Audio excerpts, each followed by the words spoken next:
Welcome to lecture 10. In this lecture, we will derive the geodesic equation. First, recall that in the last lecture, we introduced general covariance, which is the notion that physics does not depend on the coordinates, even if those coordinates are arbitrarily chosen. By itself, this is just an exercise in math. However, in this lecture, we will take the first step towards considering physical consequences of actually taking the math seriously and seeing where it leads us. This procedure is very similar to the steps that we have taken in special relativity. In special relativity, we also got started by considering linear coordinate transformations, which was just an exercise in math. But then we found that there are some actual physical consequences to this, and one of the consequences that we explored in this lecture was the concept of time delay for fast-moving bodies. Let us get started by considering a particle in Minkowski spacetime. There are no forces, and because there are no forces, the particle will move in a straight line. We can express the proper time for the particle, d tau prime squared, in terms of the line element. That's just minus the line element squared. And the line element is given by the metric tensor and the variation in the coordinates. Because the particle is moving on a straight line, it means that its position with respect to the proper time, so basically its velocity, is constant. And if we take another derivative with respect to time, this means that the acceleration of the particle is zero, which says that the second derivative of the coordinates with respect to proper time have to vanish.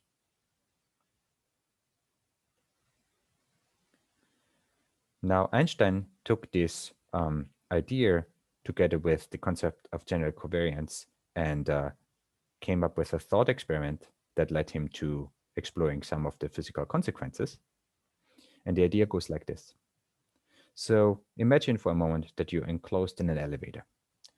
Everything is featureless, you have no view of the outside world, and suddenly the elevator starts pushing you down to the floor of the elevator.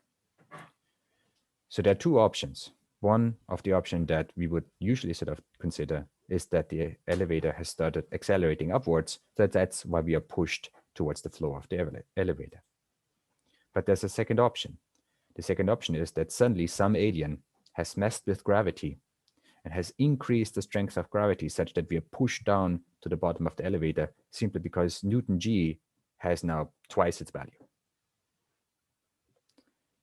The point of this thought experiment is to realize that locally, at least, gravity is actually indistinguishable from an acceleration. Just locally in the elevator, we wouldn't be able to say with certainty whether somebody has just called the elevator to a higher floor or whether some alien has changed Newton G. Taking this idea, we now want to make it into a rigorous statement by considering that there is a nonlinear coordinate transformation from Minkowski space, which is non-accelerating, to some different coordinate system, which we call x, unprime coordinates, that may be accelerating. So there is a coordinate transformation from Minkowski space, which I denote by x prime, to the new coordinates, which may be accelerating, which I call x. And the coordinate transformation will in general not be linear because we want to describe potentially an accelerated coordinate system. However, what we can use is that in Minkowski space, we found that the particle has no acceleration. So that means that at least in Minkowski space, the second derivative of x prime with respect to the proper time must be zero. This doesn't change because in one system we have our Minkowski space coordinates. So what we do now is we take this equation, no acceleration for a particle in Minkowski space without any forces, and transform it to the new coordinate system x, which in principle may have a complicated relation with respect to the old coordinates x prime.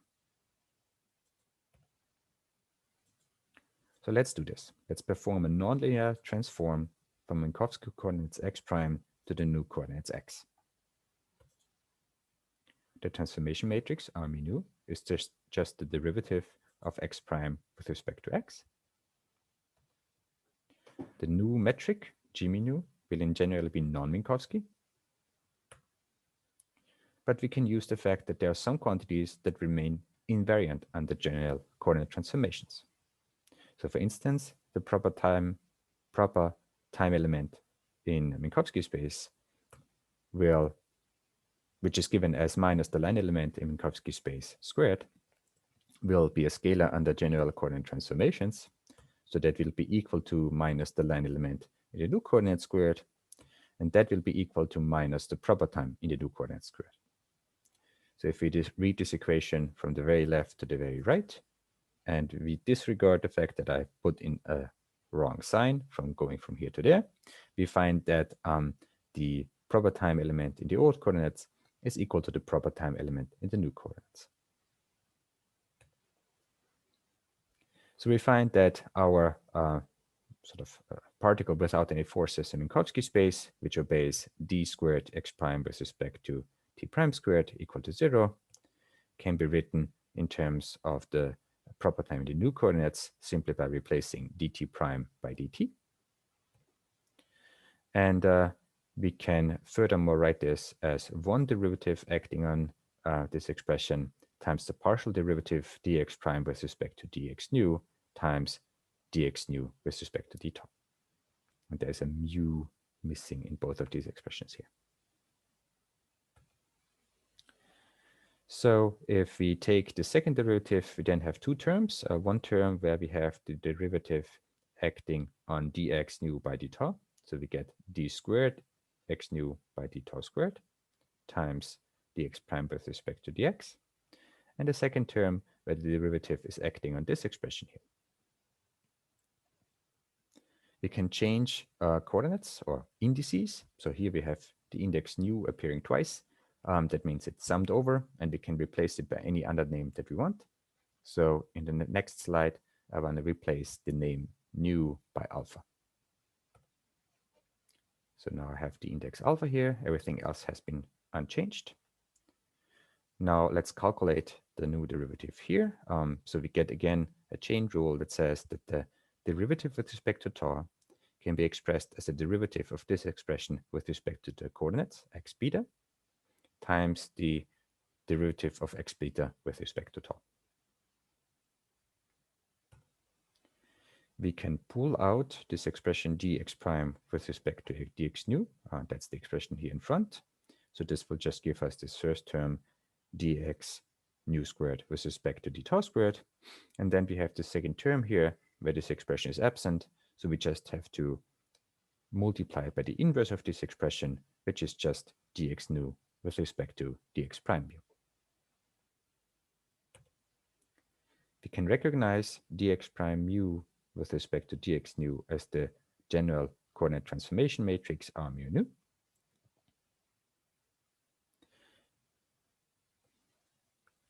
And this matrix R mu nu is in general non-singular, so we can calculate its inverse. And in particular, we can take the inverse or multiply with the inverse of R from the left. The 0 will not be changed, and this will just get rid of the R mu nu here. So long story short, 0 has to be equal to the expression in the brackets that we have on the right-hand side here.